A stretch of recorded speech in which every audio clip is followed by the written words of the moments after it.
when you have love for something, which I love the sport and I can compare it to like love for your children, eventually it has to take on its own meaning without you. The sport of women's MMA needed to evolve. And it's so beautiful to know that sometimes I've had a piece in that I didn't realize at the time.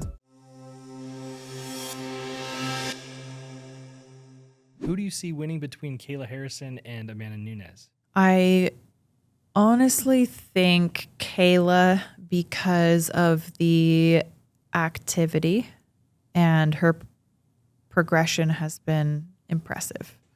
I really feel like she has done the heavy lifting. Like the proof is in the pudding. We all used to be able to say things, about her striking, but I feel like that's evolved tremendously. And I don't feel like she shies away from getting hit as much as she used to in the beginning of her career. And it was like similar for me. I mean, you go from being primarily like a wrestler grappler, she's, a judoka grappler, wrestling, and it's hard to get used to getting hit, right? It's just weird. And sometimes earlier on in the career, you get used to closing your eyes a lot and you have to really overcome that. Keep your eyes open while you're getting hit and looking for the placements. And I think I've noticed that she's really improved in that area. She's keeping her eyes open. She's not, shooting from too far away. She's improved a lot in that. So I think she must have really worked on it. And I know she works with great coaches.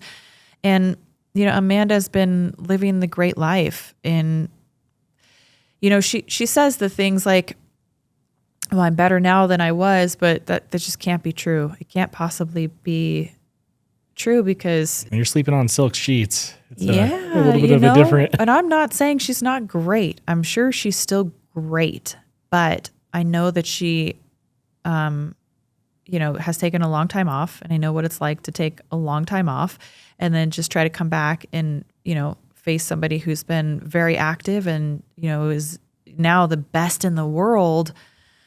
I'd have to lean towards Kayla, but I do know that Amanda hits like a ton of bricks. So, she could take it out of anybody. How do you feel about the current depth and talent in women's bantamweight division right now? I think it's evolving, but that's what we wanted. It's like when you have love for something, which I love the sport and I can compare it to like love for your children because you helped create it. You helped. Yeah. You nourished it. You've loved it. You've given so much of yourself to this. But eventually it has to take on its own, meaning without you. And the sport of women's MMA needed to evolve, right? It needs to continue to get better and more competitive. And I love that. I love seeing that these women are growing up and carrying the torch. And it's so beautiful to know that sometimes I've had a piece in that I didn't realize at the time, like looking back and, having this rivalry with Ronda and doing the things that I've done and, the win over Holly Holm and becoming the UFC world champion. And even before women's MMA was cool in the hungry years when we didn't get paid anything and Dana White was screaming from the rooftops that women's MMA would never be a part of the UFC. I mean, back in those days, I have such a respect and a perspective of how far the sport has come. And it's amazing to see these women that are coming up that have yet to make their impact on the sport in the biggest way possible. They're on the cusp. They're coming, but I'm excited for that next wave. And you're being very humble of saying that you had a part in it, a very big part. Who do you see as the most promising new contender at 135? Oh, at 135. Well, I mean, I would have said Kayla Harrison, but she's, she's already done it. So she's right there. I think right now the division is going through some interesting change-ups. I thought that Mayra Bueno Silva was a real prospect, and I still think that she could do big things, but maybe a little bit of like an in-between size-wise, because she used to fight at 125. And now she's 135, but she might be one of those kind of like tweeners that doesn't quite fit super well in either division. But, there's not somebody that's really standing out in the division right now that's at 135 that's like just clearly a cut above the rest. I know it's coming. Yeah. I know it's coming. As the veterans like myself are, fading out. I mean, Holly's gone, Kat Zingano's gone. It won't be too much longer, before I won't be in the sport anymore. I think that Juliana Pena, obviously, is like coming to that latter chapter of her career. And, even Kayla Harrison, as incredible as she is, she's, nearing her mid-30s. So it probably won't be like forever.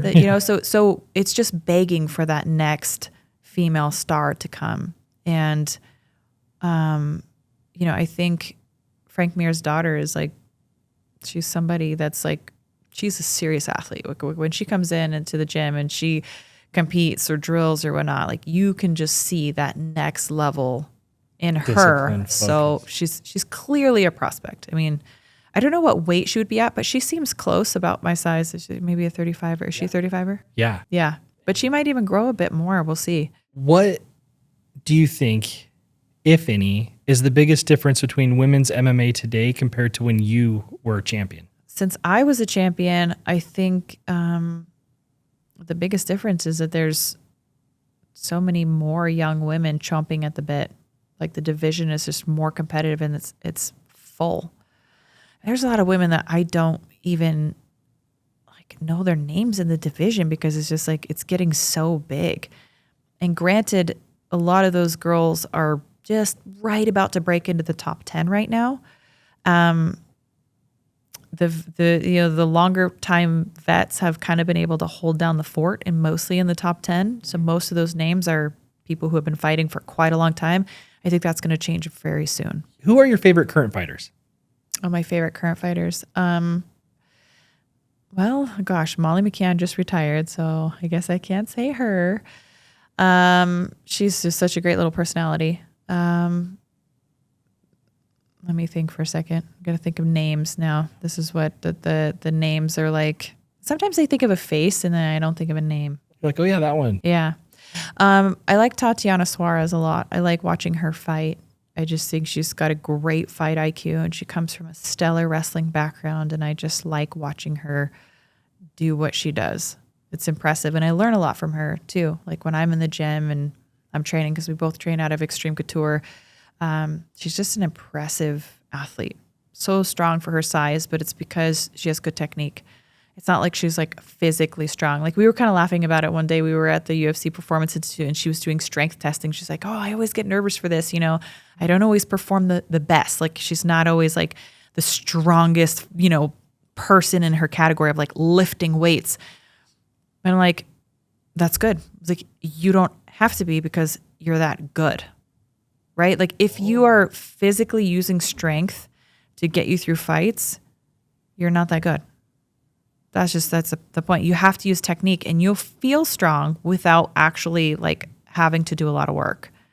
And I think that is a huge secret to success in MMA. What is your thoughts on what fighters are currently being paid or negotiated based on when you were fighting full time? And like, do you feel like people need to keep things in perspective, or do you feel like there's still some ladder to climb and get to where fighters are adequately paid? Well, I always look for room for improvement when it comes to any job. You're always wanting to, to be paid more, of course. So of course, but I can't sit here and say that I don't have a great life doing what I loved and that, that I made enough money to buy my house outright and, own my car, and I don't have car payments. I don't have house payments, like own more than one property. And so like I've made I'm set, like I'm good, but I also was, if it wasn't for that one world title fight, then that would probably be a different conversation because, that was the one that gave me, the money to buy my house and everything like that. So not everybody reaches the pinnacle. And I think if you had kids and you're supporting a whole family, there's probably some people out there who really feel like they'd like to make more, per fight. But I mean, I also don't know many jobs that you can, just tell what you want to make. Like, you can't pick a job and say, this is what I should be able to be paid. Yeah.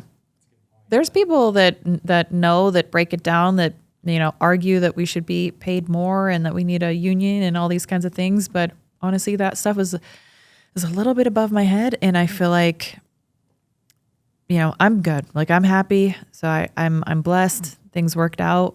And I just hope that it works out the best for everyone else. But I mean, I guess if you've got something to say about it, then like do something about it. Yeah. I don't know. But like, as far as I go, I can't really complain. And I know it's a loaded question because everybody has their different, yeah. So I just curious because there's so much. It seems like everybody wants to talk about it and it's cool sound bites, but nobody actually, like you said, wants to actually do something about it. And so it's like, why talk about it if you aren't actually going to do something? Yeah. I know some of the older fighters, that don't fight in the UFC now, they've done some things and have tried to change things in their own ways or whatever. So, we'll see. And I think what's fair is fair and what's right is right. And that will come out. That will come, like, if it needs to change, it will. A lot of people online would say that popularity in women's MMA has regressed since some of the stars have, stopped being as active. Do you agree with that? Or do you think it's just as hype as ever? No, I agree. I think it has regressed a bit. I think that, like any sport in any division, we only have 3 divisions, first of all, right? So, to try to create a star that's this super draw at all times for women's MMA when the scope is much more narrow. Men's is like they have 125, 135, 145, 155, 170, 185, 205, and heavyweight. So they're just like, they have way more opportunity to create a star in at least a division, if not multiple divisions. And it's just harder. It's harder for women to really, you judge all of women's MMA based on 3 divisions that are in the UFC, and so you can't, it's not apples and apples, and I think Ronda and I had just such a huge rivalry that was in a really intense time. And it was kind of the insurgence of women's MMA and the explosion of us onto the scene.